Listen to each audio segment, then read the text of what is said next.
But it's so much fun, especially making stickers too. It's like, you just see your art like on something, and then you can just go permanently put it on something. You're like, whoa.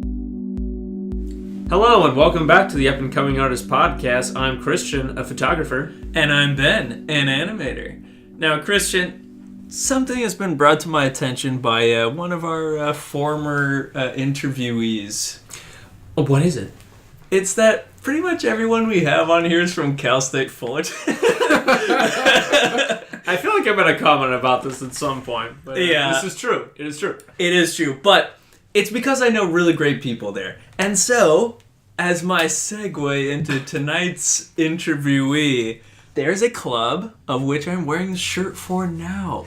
That is basically how I've met all these people. It's called the Pencil Mileage Club, and that's how I met the guy that we're going to talk to tonight. And he is a story artist, character designer, animator, graphic designer, illustrator, t-shirt designer, comic artist, and creator of an entire society.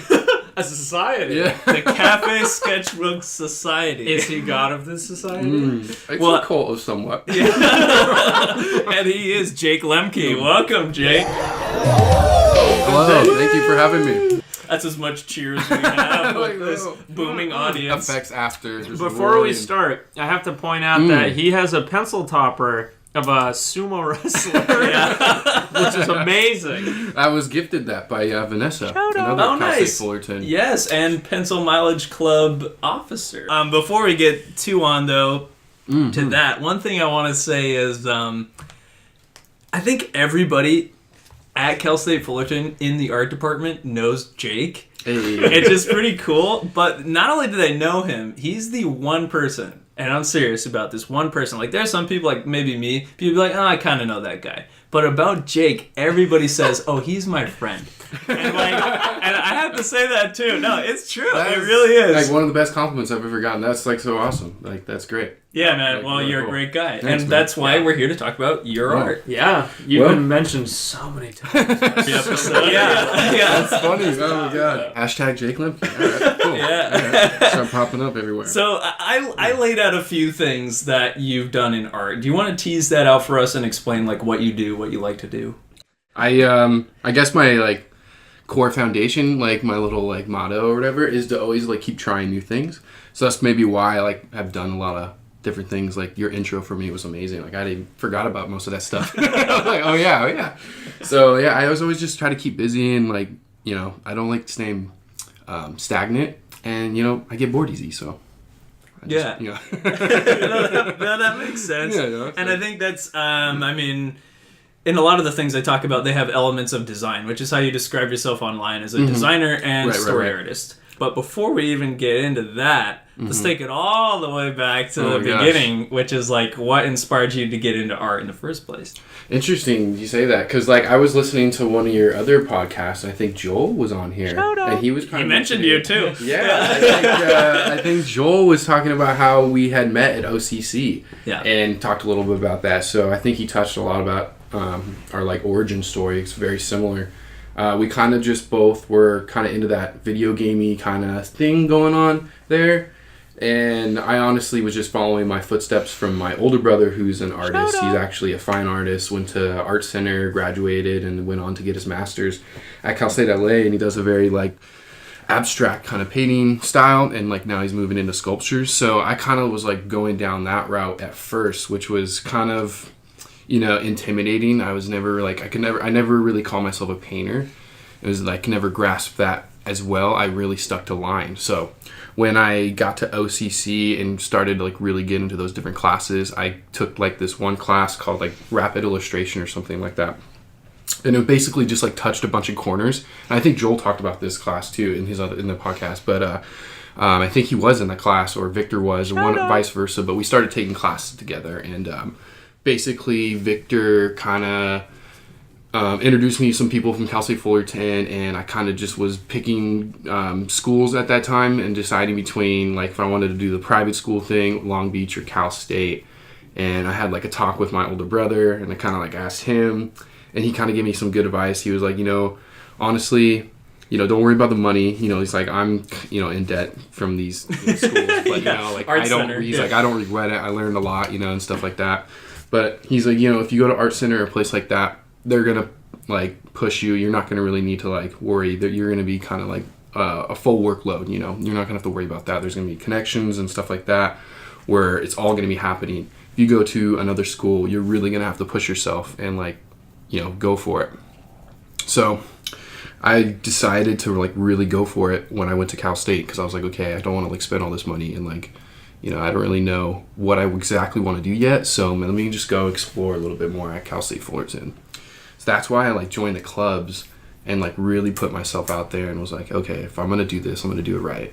And I'm going to meet people. And I heard like from a lot of, I think like one of the first Pencil Mileage Club events, as just like a student going there, you like hear like almost from every single artist and speaker, especially now after being in the club, that they say like, just be a nice person, be a nice guy. And I was like, that's simple enough. Like, like, okay, I already got that. Check. Like, all right, like don't be mean, don't be like mean to anyone, don't harsh anybody. And like I was like, you know what, that's just like what I want to do. Like Marty Davis, our professor there, said a quote. I forget who he quoted it from, but it's rising tide raises the boat. Like we all go up if we all help each other. It's like it is a competition, but at the same time we're all like helping each other. Because at the end of the day we're all going to be working with each other. Like you hear that all the time.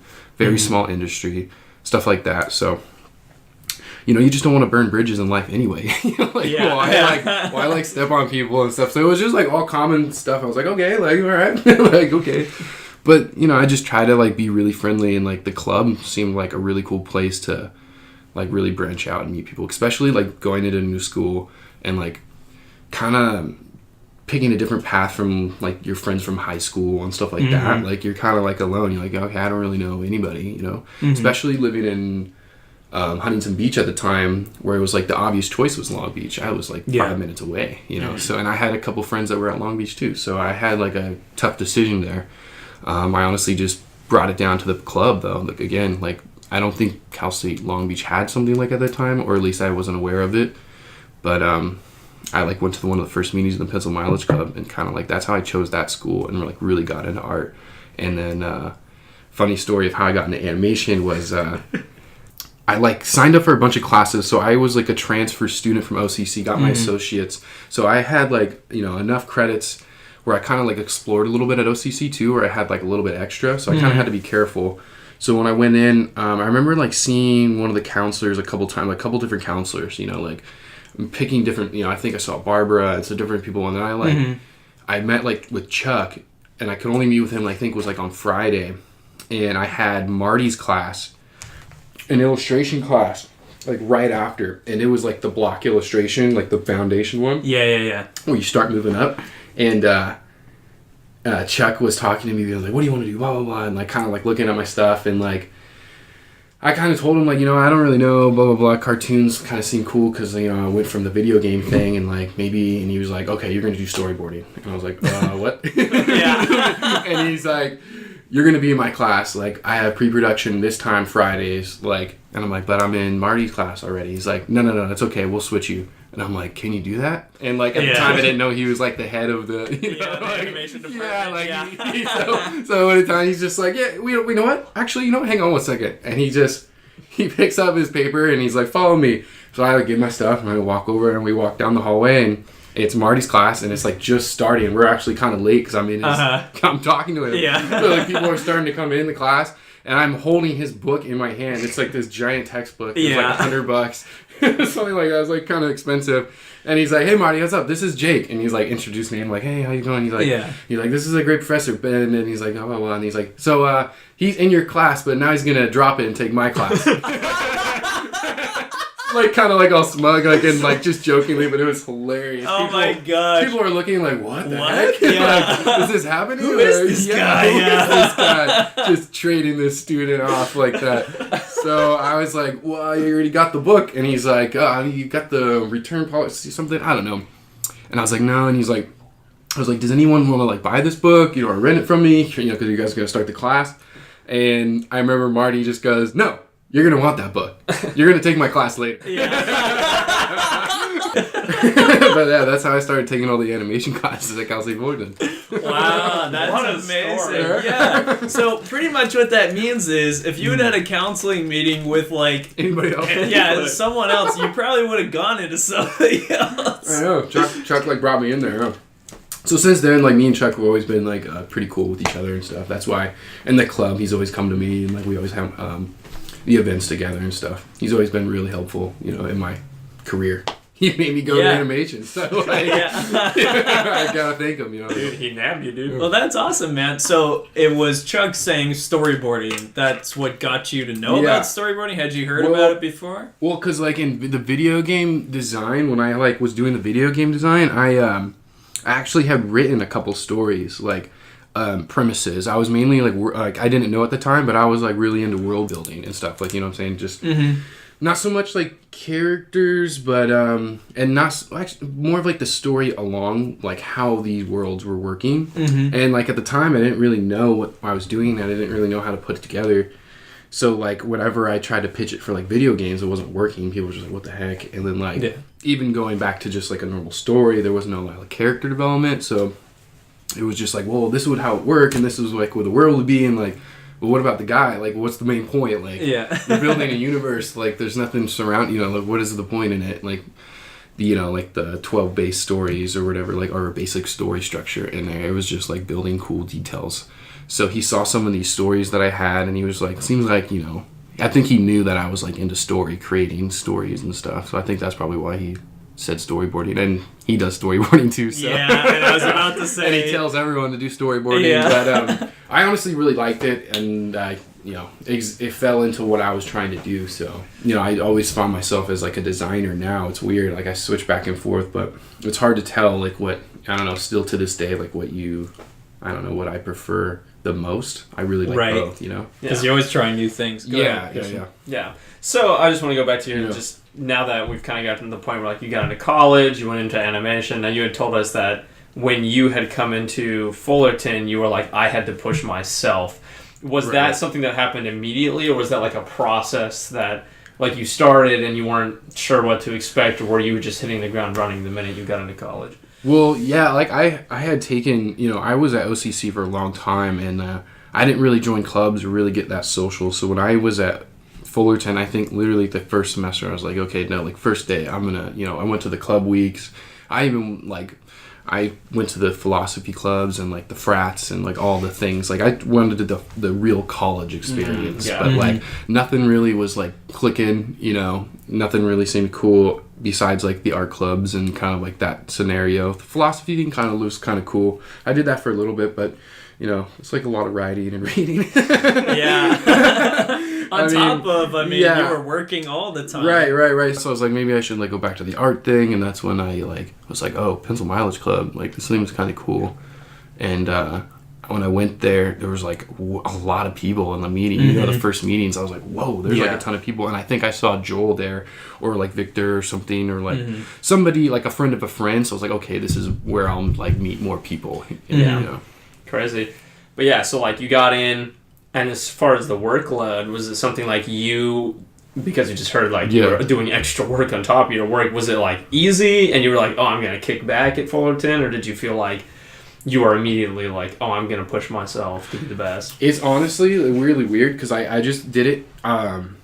I did in like every aspect of my life. So I like went and got the promotion at work and like took on the more hours, took on the bigger role at work, and then took on the bigger role at school. So like I was doing the assistant manager job at my work, and then also doing the club and starting to run the club. So I think I just tried to do it in every aspect. Like I was like, you know what? Like I've been, lazy for too long. Like this is I gotta do something. And then like because might as well just apply it to everything. Yeah. So the workload, I remember taking like 5 or 6 classes in the beginning, or like 5 classes in the beginning at one point, and then working a lot. I remember my boss was very adamant about me going to school and stuff, and like very cool with it, and like giving me hours and stuff like that, and working around my schedule. But then eventually he saw like it was starting to burn me out, so he's like, you know what? I know you're asking for a full schedule, but I'm giving you Sundays. Like, you have to take Sundays off, man. Yeah. Like, for your own sanity, like, please. Like, and then that's when you got your second job. No, just kidding. right. You know, so I was like, okay, I'll take take Sundays off at least. Yeah. You know? So he was cool with that. Yeah.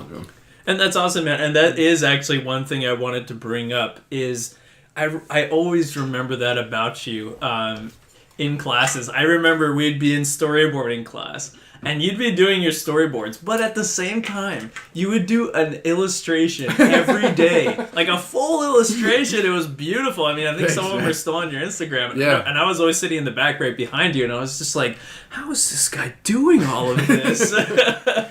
Yeah, sometimes it's just easier for me to just like, concentrate and draw at the same time. But thanks, man. Yeah, it's just being dedicated, like I was just told myself like, hey, stop being lazy, like you get this stuff. I'm glad you talked about it already though, and that you were pushing yourself in all these new areas, because that's kind of what I want to get into. Because I remember when I was meeting you, you were doing illustration, you were doing animation, you were doing storyboarding, you were working like basically full time, and then just like casually you're like, yeah, I'm doing some freelance graphic design for restaurants on the side. Oh yeah. Can you talk about the your early days in graphic design? Yeah, so that was interesting. It was kind of like, oh man, I saw like the menus kind of like that were working with my restaurant, and they were, they weren't too crazy. They weren't like anything that I was like, okay, I could see what's going on here. And I think one of my friends at the time was very influenced by that restaurant we were working at, and he was like friends with a lot of the chefs and like the owners and stuff. So he was in there all the time. We were hanging out, and he's actually was one of the food truck owners. So he was like, I knew him back from the food truck days before we even had the restaurant. And he kind of just like needed the menus done, and so like I remember I was like literally working, and he just like pulls me over because they're eating there, and he's like, hey, like, can you like do like Illustrator? Like, can you? And I was like, at the time I was like, not really. Like in my head, like, no, not really. But yeah, I could do it. Yeah. So he's like, because I was at the time trying to do some T-shirts for the restaurant, like my restaurant. So I think that's what he heard. He was like, oh, he's doing T-shirts. Like, oh, can he do like a T-shirt or something for us? So it started out as he just wanted me to do a T-shirt, I think. Okay. And then he asked like if I could do a menu. Like last minute, they needed like a to-go menu or something. And like I kind of like drew up something really quick, and then he was like, hey, can you do it? And I was like, you know what? I just took like that graphic design class with Nielsen, and I took his class at OCC too. So I was like, what? I kind of am like familiar with this stuff. Like, I bet I could do this. So I just started to pick it up. I was like, you know what? I could, do it at home. It's easy stuff, and maybe I can get more work from it. So, and he said he would like send my work out to his friends and stuff. That's awesome. It's interesting because that's how I kind of like got the job that I'm in now, and I didn't think I would lead to that. Like I did not expect to do graphic design at all. I remember like asking one of my friends, Jed, who I think he graduated like same time as us. He was a graphic design major, and I was always asking him questions like, "Hey, how do I do this? What do I do? Yeah. Like, how much do I ask him for pay?" And like, like I had no idea what I was doing, but I kind of liked it. It was very simple. It's like like I said, just like keeping your mind like focused on different things, not becoming bored. So it was like still doing a creative aspect, but like I could still, I don't know. It was like an escape from drawing too. So like doing all those storyboards, and that kind of led into like doing the designs for the club too. Because I was like doing the graphic designs I was like a graphic designer the second time I wasn't the officer. So the first time I was a historian, and then the second time when I was an officer, I was a graphic designer, poster designer. And so like I think same thing, they asked if I could take pictures and like, are you a photographer? And I was like, yeah, and I like couldn't. And then they're like, can you do posters? And I was like, yeah, and I like really couldn't. So like this first couple posters were kind of rough, and then like I started doing these menus and started like I was like, if I'm gonna do this, I'm gonna start watching videos and like start looking at it and like start really researching it. And I just started like looking at magazines and like what people were doing, and I'm just like I said, everything I was trying to do at the time was just like go, like go forward. Like if you're gonna do it. And then it just kind of led into some other graphic design like interest, and then the job. Yeah. Because I had it up on my website and I just like left it up there. And so one of my friends suggested, like, hey, this guy does graphic design. And they looked at my website and some of the old menus. And they're like, we really like this simple stuff, this like minimalist. And I was like, cool, I can do that. Yeah, I'll do that. That's awesome. Yeah, So awesome. Thanks, well, yeah. and I did want to bring that up because you had said this earlier. You were in school looking not only for new ways of art, but also like new opportunities with friends and stuff. definitely. And so you're working with Christian right now, right? Or at least you right. were, who went to Cal State Fullerton with us. Yeah, he was actually in that first class that Chuck brought me into on Fridays. So the one you so I dropped, yeah. So I guess I owe Chuck my job today then. Yeah. No. But yeah, like coming back to that, I was like I didn't have a lot of friends at OCC, and I wasn't very social like until I met Victor and Joel. They were like my only friends there, and that was like my last semester, and I was like, dang it, I should have like talked to more people. Like, what am I doing? So I was just like, you know what? I'm just like try to befriend everybody I meet there, like And then the easiest way is just to talk to people in the hallway because I was very like shy, and I was like, dude, talking to people is very like hard for me still. Like right now, I'm like dying on the inside. No. We're just making you push yourself in new directions. No. So I was like really bad at like public speaking and talking to people, and in the club I had to do a lot of public speaking too. And it's funny because I always thought I was really bad at it, and like really bad, and like it made me really nervous. But they kind of were like, dude, you're like one of the you're okay. You seem like one of the most comfortable ones doing it. Yeah. I was like, oh really? That's because I'm freaking out over here. No, you were great, man. And then pull out a brown paper bag. Yeah.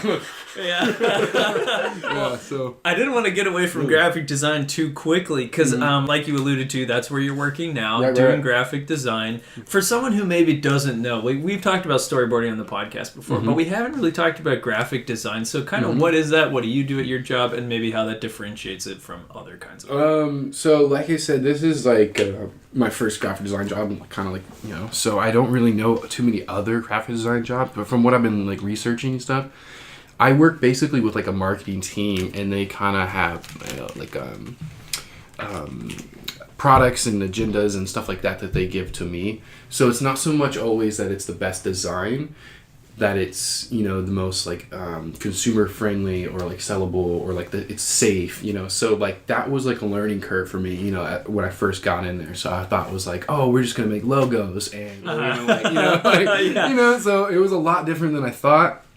It was a lot more photoshopping, and like I was like, oh wow, like okay, I'm gonna be like photoshopping this, like photos or like so like my job is a lot of different stuff. So like she was like, you're gonna be doing like all this stuff.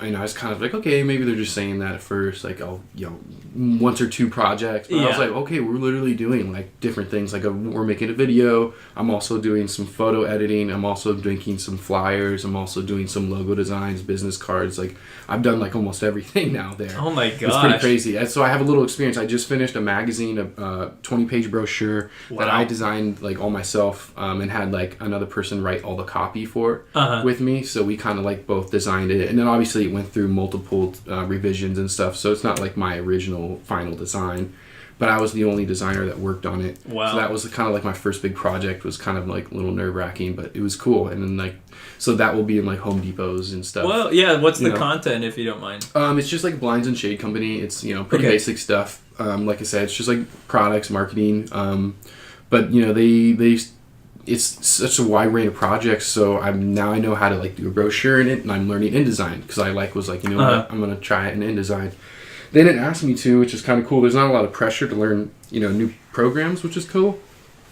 But I just same thing, just push yourself. So I was like, I'm gonna try InDesign, and it worked out really well. Like so, I'm starting to transition and learn more about that, and I'm constantly learning. So it's like you can't get bored if you're constantly learning. Yeah, I was gonna say, I've never heard someone so dedicated to like pushing themselves as you. Is it an ADHD thing? Or probably. It's probably like genetically wired in there or something. I was gonna ask, is it naturally wired in your brain, or did this stem from maybe like those times in those philosophy clubs where you had to think through like, is this a philosophy that you've kind of adopted into yourself, or from your brother, like I would say actually both of those points you hit on, like from family and philosophy, like developing your own like theories and like way of life and meanings of life definitely helps that.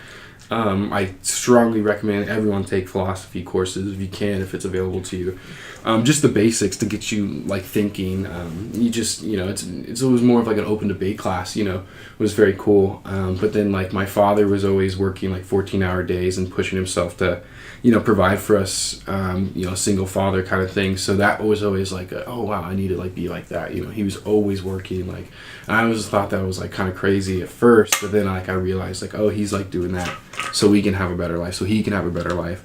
So I was like, you know what, that like really ingrained in me to like work hard, and then building your own philosophy and kind of like figuring your way out in life and just, figuring out your own path. I think once you figure it out and you just kind of like start going forward, it's just like you build up momentum. Yeah. It's just like easy to keep going once you keep going. Crazy. I know, and I do have to say that's why it's been hard to get you on the podcast, because you're always going. I think we've tried like 2 or 3 times. I'm sorry. So, no, don't worry about it. But before we move on from graphic design, I do want to tell everyone to go check out your new Instagram that you started for graphic design. Do you want to talk about that and your goals for it? Yeah. So like at work, I get these little inspirations, from like projects or designs. Like, I'll get a project and I'm like, oh, that'd be kind of cool if I do that. But then, it comes back to the, I got to think about the marketing side of it. Mm-hmm. So I'm like, oh, that's a little bit too artsy for that. But so I'll just like throw it in a folder or keep it in my mind or do a little sketch of like, not like, the pictures obviously, but how I did that line or like how I made that box or something. And then like I'll be like, you know what, and when I get home, I got, a couple, minutes to spare to unwind before I really get into like drawing or something else. I'm still in kind of like that illustrator mode. I just like, bust something out that I kind of like, and it's a little soothing. I don't know, it's different, it's like a little different course. So like I love doing watercolors too at home, and like that is kind of similar in a way to where it's like almost relaxing in your mind, like just not think about the drawing and think about more of like the shape and the line and like that kind of thing. And like photo editing has always been kind of like, I always wanted to take photography classes. It's kind of like one of those things that I just never did in college, and like I wish I did. So messing with that and kind of like the lighting and stuff is always fun, and just like tweaking it and see what you could do is really fun. So I really like that. It's just like kind of like more of like a fun Instagram, and kind of like to give myself a break. So if you guys are interested in like graphic design or logos or colors, or if you guys have tips for me, go for it. Add me, message me. Tell me videos and stuff. I'm still learning, so. And it's lo-fi.graphic, right? Yeah, the name will probably change, but I'm going to keep it like that for now. And it's graphic, Grafik.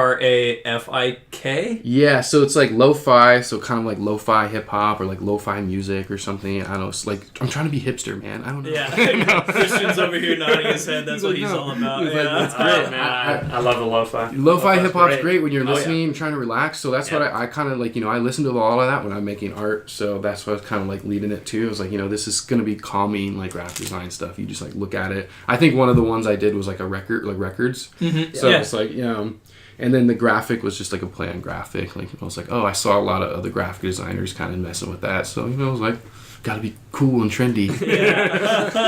No, but it's just for fun. I like it a lot. So I'll keep posting, it's definitely like an escape or something, I guess. So. Yeah, that's awesome. I didn't want to like shock everyone and like throw it on my normal Instagram. Just like, whoa, what is he doing? Like, no, it's going off the rails. Like, this guy's not drawing anymore. What?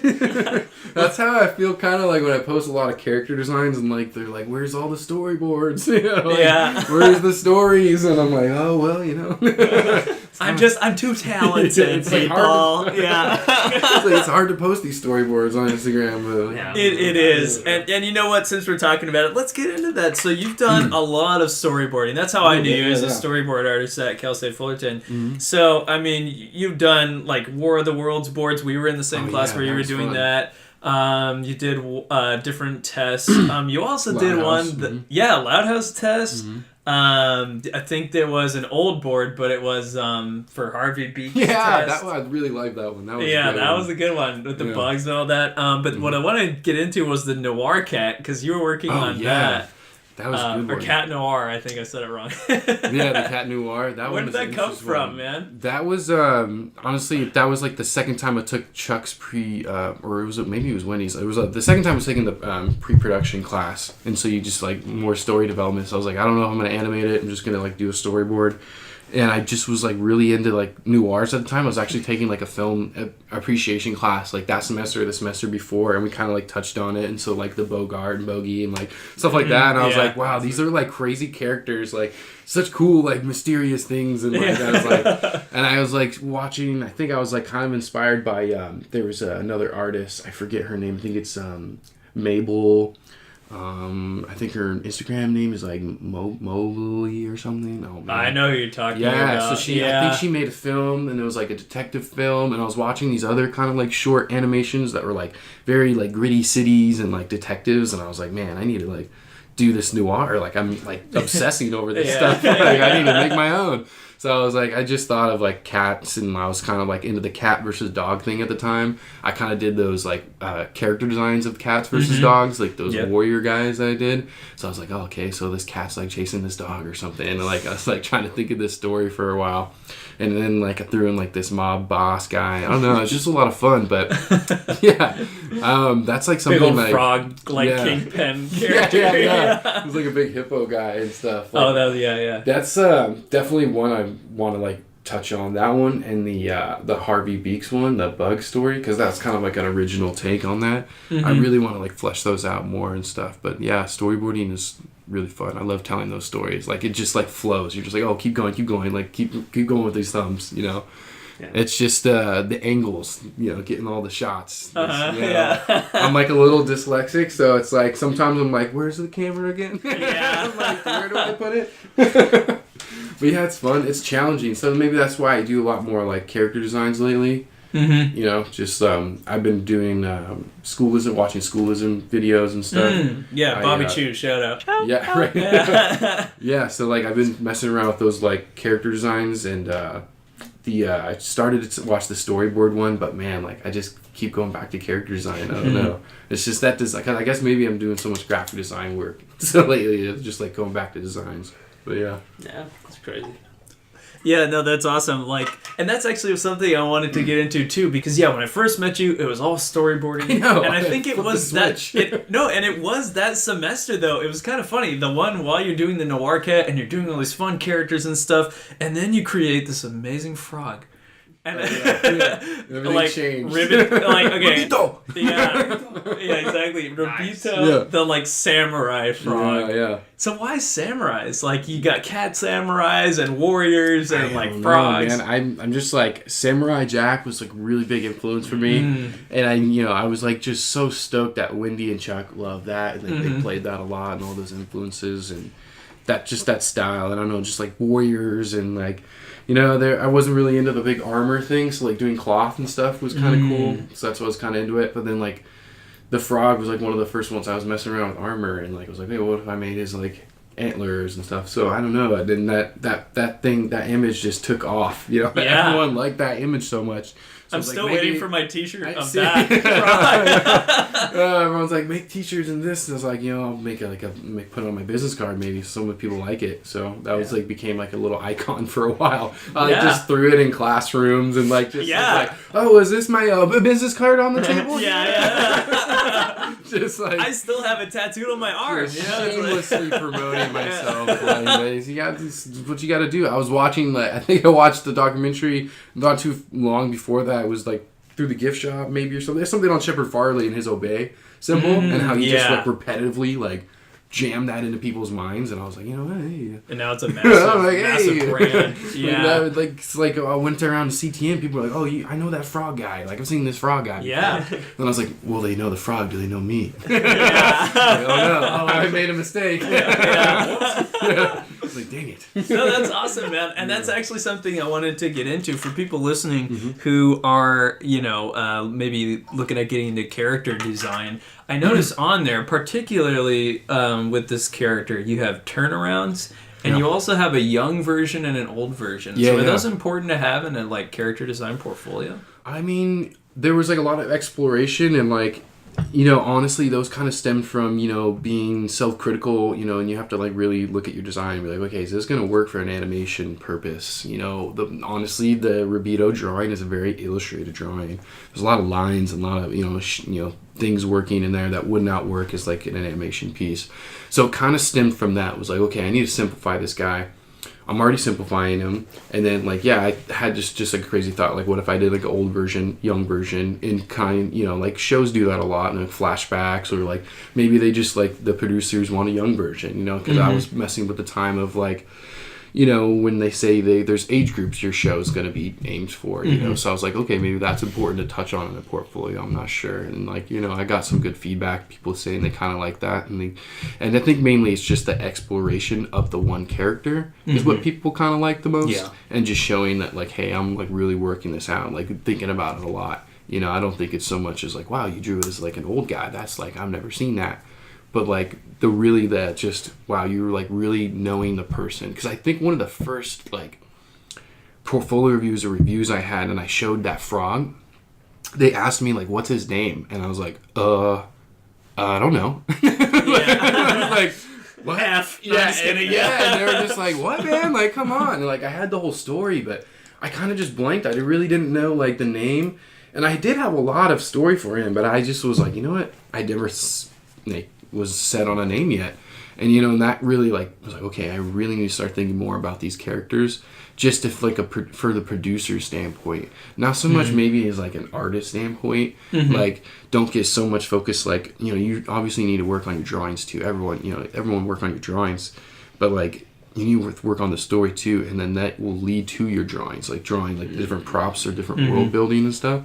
And then like I found like the younger version just like looked better, you know, worked better too, and like more of like a animation purpose. And then I was like, well, it would fit better for like a younger audience too. So like, you know, and then I was like, okay, well maybe he's got to learn his way up to this like armor or something. So then it like leads into different stories, and you're like, okay, I kind of like that story better, you know, like you know, because the rogue samurai thing is cool, but you know, you just start to go into different things, you know, just maybe make a point of like not getting set in stone on something, you know, and like because there people are gonna like change your stuff and like give you suggestions, and it's better to be open about that thing, I think, you know. So I went around and talked to like all these professors, and like I remember giving my drawings to like Marty, Wendy, Chuck, asking the same exact thing, like, look at him, what do I need to do, like, what's your opinions? And I took all their critiques and kind of like thought about each one of them and like applied which advice I kind of thought would work best for him, and kind of like understood their backgrounds. So like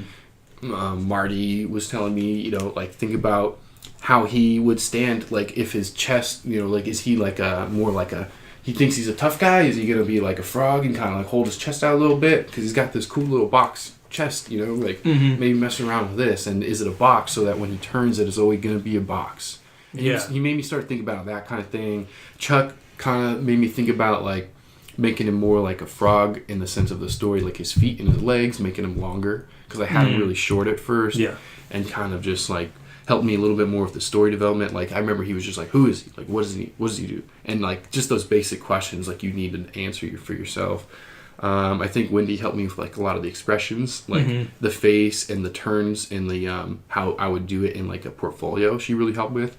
Like I remember I had a hard time turning in space. So it's just like it's good to get that feedback from everyone, and like that portfolio, man. It's like a very scary thing for a lot of artists, you know. And like it's like you hear 1,000 different things, and like you never really know. Everyone's got a different opinion and a different way to do it. But at the end of the day, it's, you know, you have to go with your gut. You know, you can't just like, if you listen to every single person, you're never going to get a good portfolio. Yeah, you're never going to do a drawing. There's just so much, you know? It's insane, you know? So it's like good to just take what you know and kind of like, you know, as an artist, you got to, you know, use your best judgment, you know, and, you know, put the best things in there. So I want to touch on something that you mentioned in there. You had mentioned that when you were, you know, when you're coming up with characters or ideas or designs, you know they're going to get changed later. Oh, yeah. You're talking about that. And I think that's an expectation that a lot of people don't want to think about possibly, or just aren't unaware of. I know when I was in college, I took a lot of screenwriting classes. I love to write screenplays. I love it.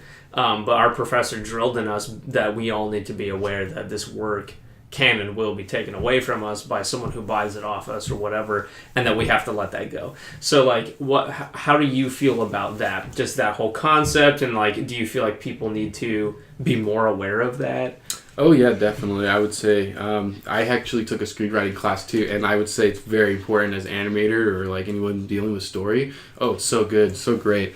I learned a lot about character development in that class. But yeah, same thing. Like your characters will change. Like I remember when you hand in your story, your first script, mine was a completely different story than when he helped me out with it by the end of the class. I was like, oh wow, it did change a lot. And I was so set on it at the beginning. I was like, wow, this is like my pride and joy.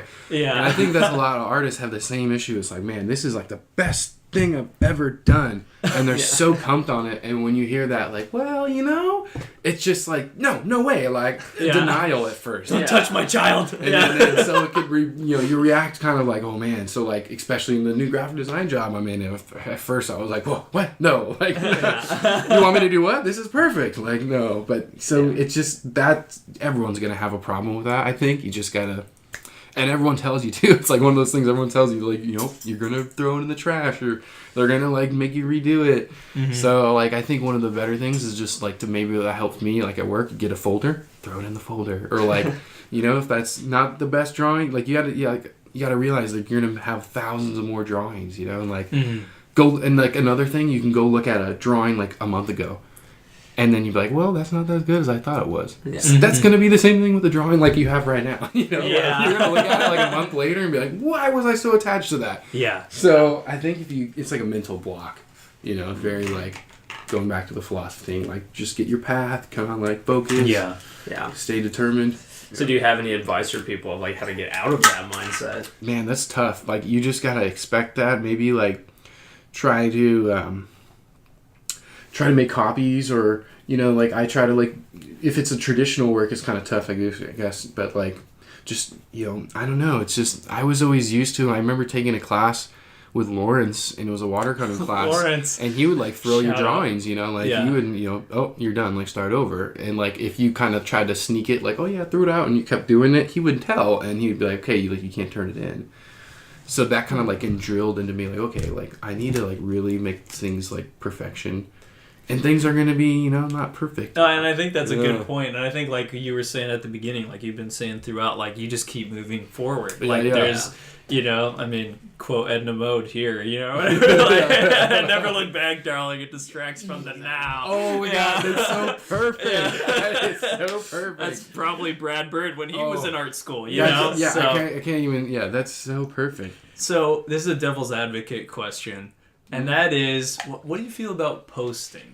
Because you're going to look back on it, you're on Instagram in like a month and you're going to be like, that drawing was terrible. Yeah. So how do you cope with that? I'm so terrible at it. I like post stuff like way too soon all the time.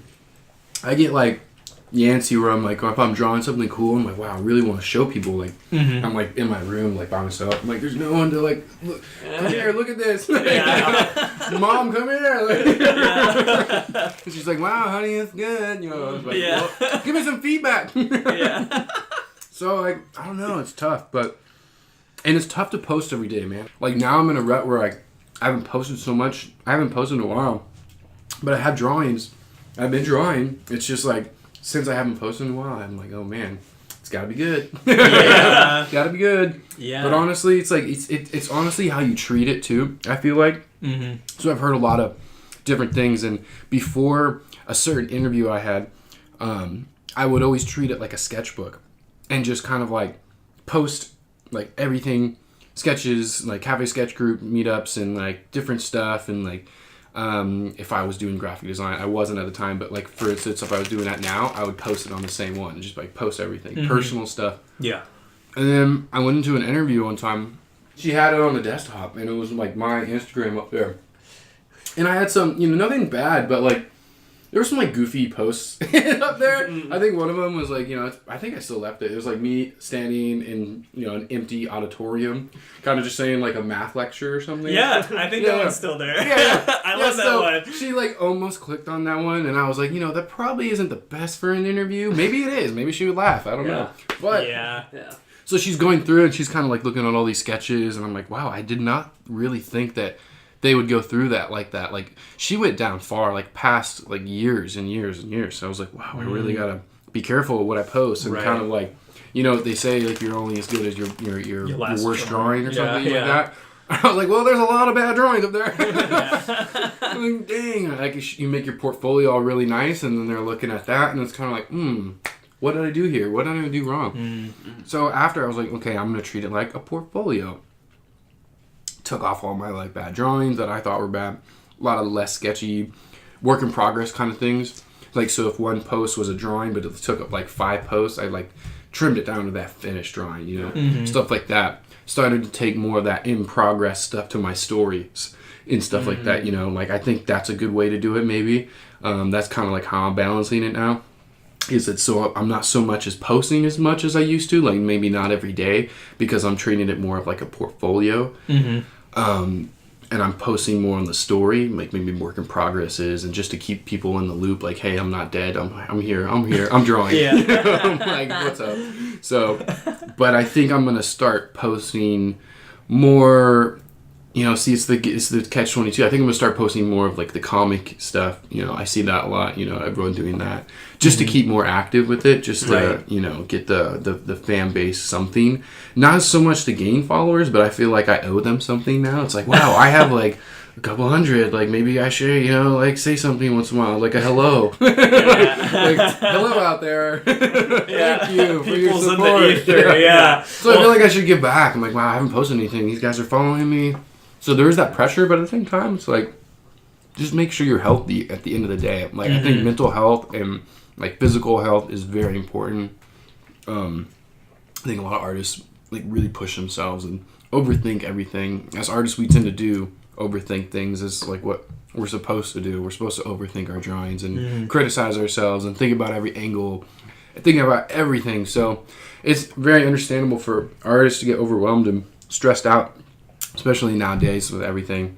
And at the end of the day, I think it's very, very important. This comes back to the philosophy I take, you know, or have taken those classes. It's just like, you know, life is so short to be worried about even drawing, you know, like, you know, every day, you know, they say it could be your last, and that's like very, very, very true thing. For people who, you know, if you have like a near-death experience, it's like, you know, it's easy to understand. Like, that is, you know, everything can slow down once you have that. You know, it's like people, and that's why I tried to like be very communicative at the club, in Pencil Mileage Club. That was like a number one thing, is like meet people and then de-stress people. That's why I always like when people are like, I always try to make jokes and like be friendly with people and like really try to like motivate them, you know, because it's like people take everything too literally and hard these days on themselves. Like, everyone's too hard on themselves, you know. It's just like, you know, you guys are all really talented. Everyone's so good in this. Like, I think everyone's just very critical. So once you get over that, and I think it's important to like reach out to people, reach out to friends. That's why I made this like Café Sketchbook Society, to give a place to people to like talk and like, you know, at least say, hey, I'm gonna go get coffee. You know, if you're feeling blue, just like, I'm gonna go get coffee like Thursday 7. Anybody down to come draw with me? You know, so like that's kind of was the point of that club. And I'm really glad people are doing it. I think there's like a meeting right now. Yeah, I was about to say that. Yeah. Well, I mean, your friendliness and just genuineness and being yourself and encouraging people has gone on so that it's happening even when you're not there. Like, they're having a meeting without us. I loved it. Yeah. So I do want to talk about the Café Sketchbook Society. Yeah. So how did that even start? Oh, that was very interesting. So I think there was like a... let's see. I think there was a painting club. I'm not too sure. There was another club that I kind of got inspired from. But I always thought, like, well, why isn't there some type of, like a message board or something where we can just all, like, cafe sketch? And at the time, it was kind of like people were, like, texting each other about it and kind of, like, being, oh, I can't really do it this day. And I was like, well, I don't really want to do, like, a group chat.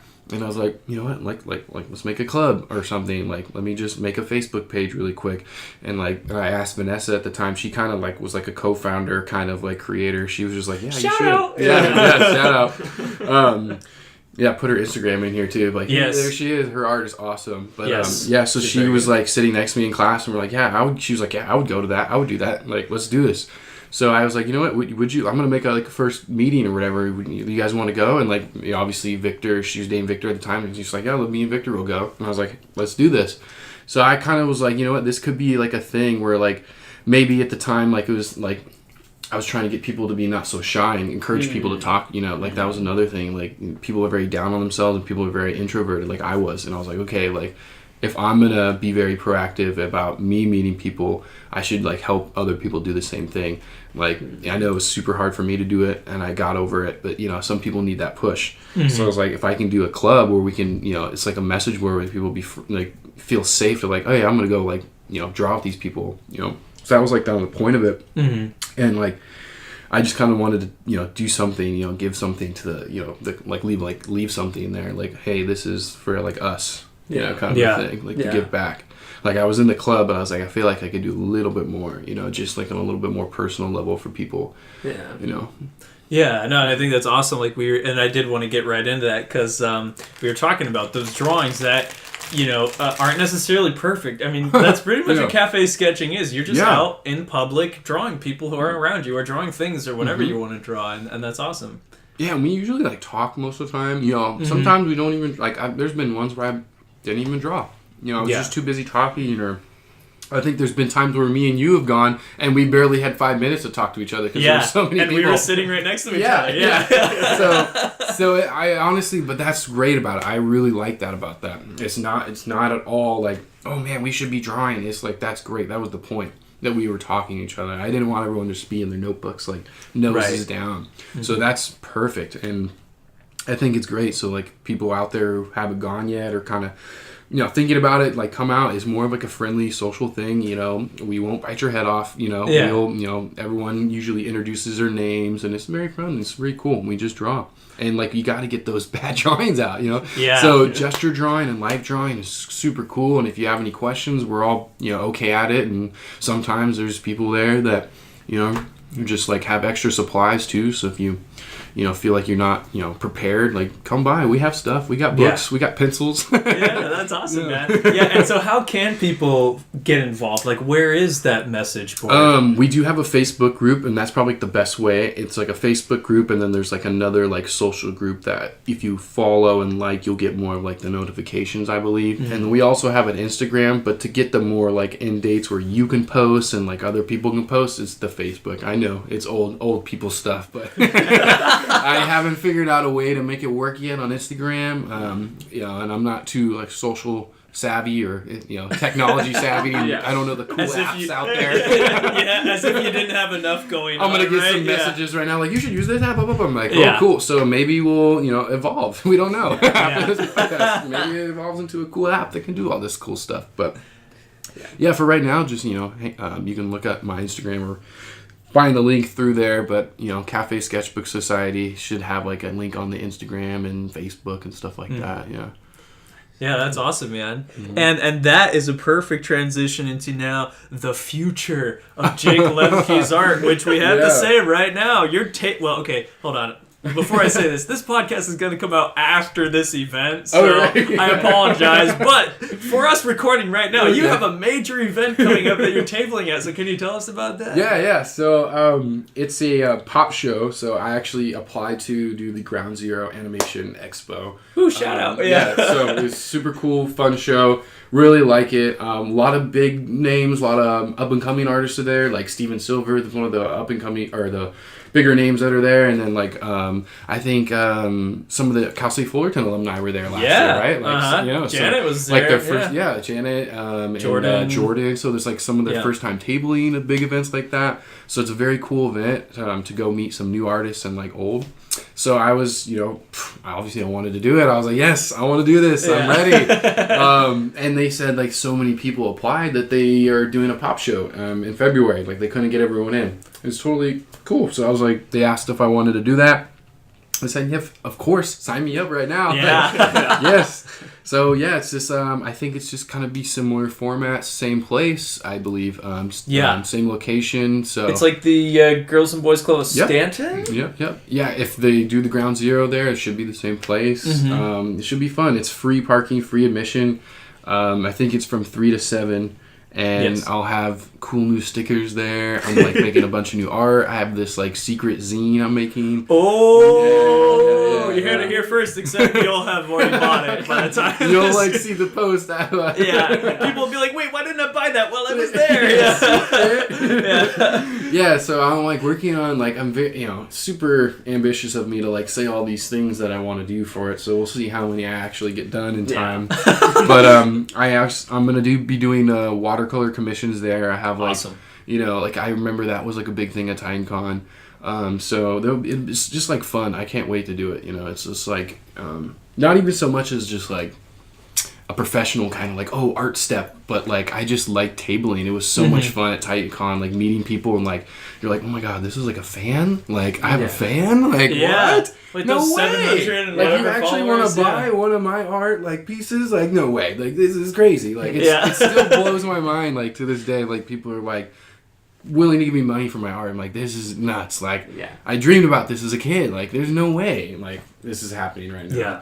So just that alone is like I could be happy with just tabling for the rest of my life. Like it's so much fun. I don't know. So I'm focusing on kind of that, and if that takes off and does well, if I do well there, like obviously I'm going to try to do more tabling events and try to keep that going.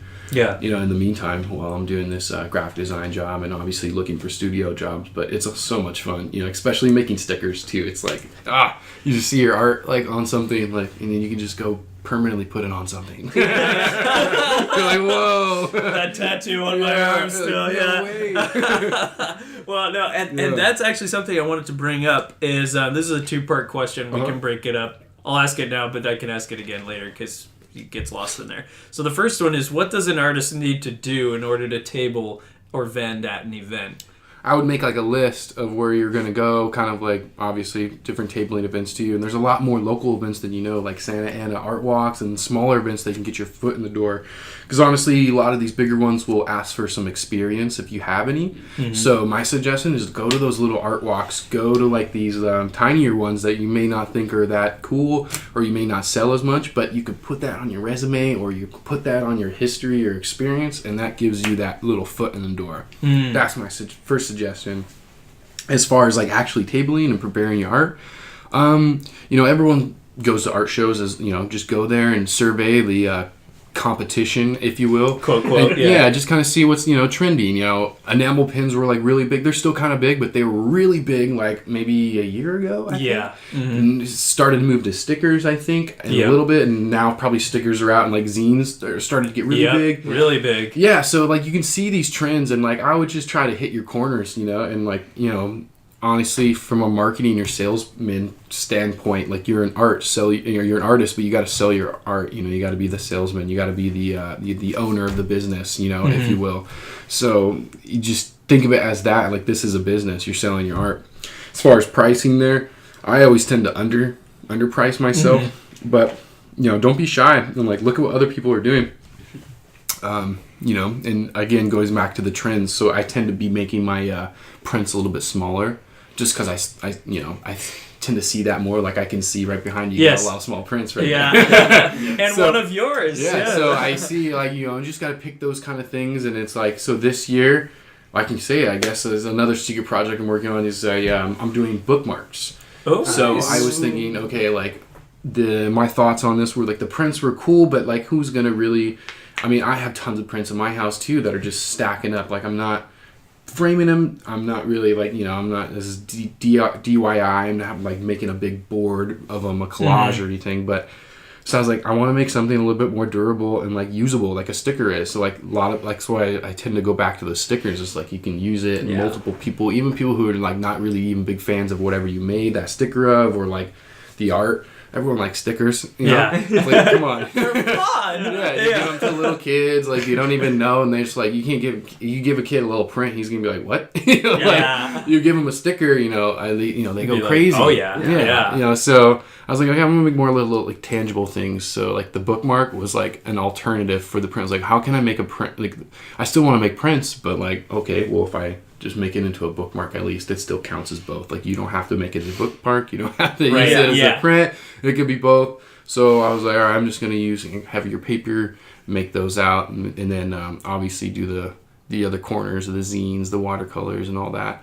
But maybe less prints this time, I feel like I'm going to do. Yeah, and that was actually my second question is, because you had tabled before at TitanCon, which was back, I think, when we were both still in school. Right. And so, basically, the changes that you're making to the table that you have coming up, is that because what you learned from TitanCon? Yes, definitely. I would say so for sure. Definitely. But also just in the fact of like my experience of going to the last like CTN and like Designer Con and stuff like that. I think it was just like this year, you know, like just kind of seeing the different prints out there and like what I was buying and kind of look what the other artists are buying. But definitely, yeah, the prints are interesting. I noticed that like from the last one of the things was a lot of more original art was selling. And, you know, as an artist, I never really thought of buying like the originals as much. To me, I don't know, you know, it's just like the prints there.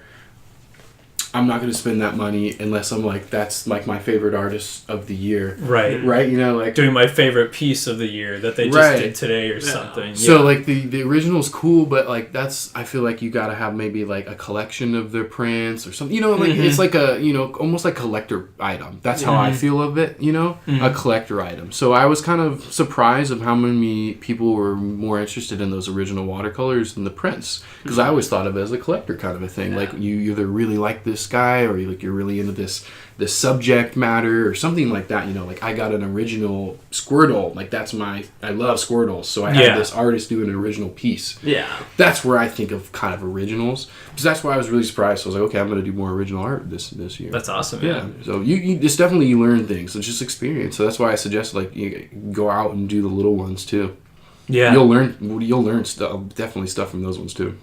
And so I know this is going to be too late for this event because this podcast will come out after it, but so that I can maybe promote you on social media when you're talking about those watercolors that you're going to be doing at the Ground Zero pop-up gallery. What do those entail? Do you have like dimensions that you're going to be working with? I know there's going to be someone out there who's like, I love Jake Lemke. I want a 20 foot by 20 foot. Some crazy stuff. So for those who know my watercolors, they know that I paint tiny watercolors. I love to paint like these really tiny, just like 2x2, 2x3, like business card size, or even smaller. Really obsessed with these tiny meticulous little paintings. So if they are out there, they'll be very small, very affordable,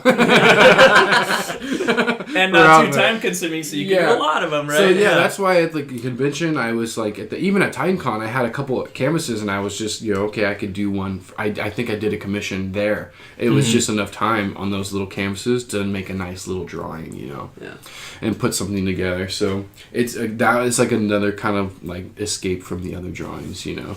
And those little things, it's nice to have like in your house, and people like those, because I'm usually painting, you know, stuff that's not my animation side. I'm usually painting like little flowers and vases, and like villas and like streets. Paris, at the street of Paris, you know, and stuff like that, like little things like that. So way different, and like that kind of leans to more of like marketing and kind of like knowing your demographic of who buys that kind of stuff, who would buy those little watercolors. And you know, the people who buy those are either like couples, like adults. You know, I made some like little bird nest. I made a little series of bird nests that sold to like all my grandma's friends. You know, because they loved it so much. They are like, I was gonna keep it for myself, and they're like, she's like, okay, I only need like 3 of those, and I was like, oh, okay.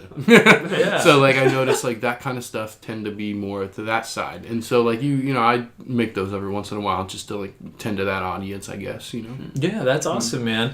And I think that's what's cool too about you pushing yourself into so many different areas that you can reach basically every kind of audience. and that being said too, that you're also friends with all these people. Like I started out with at the beginning, like you are Jake the artist, but you're also Jake, our good friend. And it's awesome, man. Cool. So super appreciate you. Super appreciate you coming on today.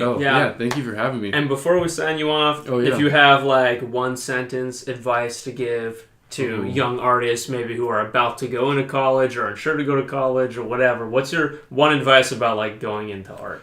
My one advice is that there's, you know, people are going to tell me I'm wrong, but there's no such thing as talent. There's only practice. Practice will make it perfect. You know, I was very, you know, adamant about that. I am like a living proof and example of that. My older brother is gifted beyond belief, can draw like the Renaissance. I had to take so many classes and so many hours of drawing just to get to his level. But I'm here at a level that I'm happy with, so you will be happy with the level you get to. It just takes time and it's practice. So if you think, oh, I'm not as talented as that person, no, it's just practice. It's just practice. No, that's awesome, man. You will get there, trust me. Yeah, and before I tell people where to go to check you out on the social medias, one last question is, where do you want to take your art in the future? I mean, we talked about you've got, your zines and stickers with Ground Zero stuff. You've done, the new Instagram graphic design.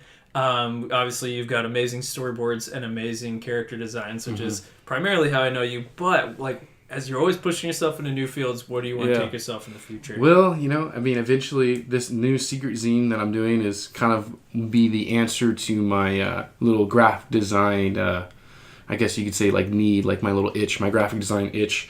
This zine that I'm going to do, if I do this, will be multiple volumes and different things will cover that area. So I guess covering these areas. So I do have a project where I'm going to do character design and storyboards to cover those corners. And it's a story that I've been developing for a very, very long time. And I think I finally have enough foundation, and I don't want to spill too much of the beans here, but this will cover a lot of the future projects I'm doing, and I think it'll be a very world-buildy type of thing. So that's awesome. Look forward to this. Yeah, that's awesome. That's a great cliffhanger. I guess you just have to follow Jake Lemke. That's right. Social media in order to keep up with what's there going you go. on. Yeah, keep following me. There you go. And so, where do you post your art? Mainly Instagram. Just go on the Instagram. It's Jake Lemke. I know it's spelled like Lemonkey. Yeah. It's I didn't know until someone pointed that out. I think Daniel pointed that out. And he's like, Lemonkey. And I was like, what? Why do you keep calling me Lemonkey? Yeah. And that's why you have those little emojis underneath, which is a lemon key. Yeah. It's so funny. People still choking on my water. Yeah. It's cool. Yeah, it's funny. The Ground Zero, they put lemon key. They misspelled my name. They put the Y at the. I was like, oh no. It's great though. That's awesome. So you have that. You have your own website, which is jakelemke.com. Yep. And I try to keep that updated as regularly as I can. And, it's tough, but it should be updated. Yeah. Well, and if anyone had any doubt about all these things that you do, you have a lot of sections on there. So people can check those out. Yeah, I got the graphic design. Well, I think I might have a watercolor section on there too. So if you guys are interested in that, and the storyboards, trust me, I do storyboards. They're up there. Yeah.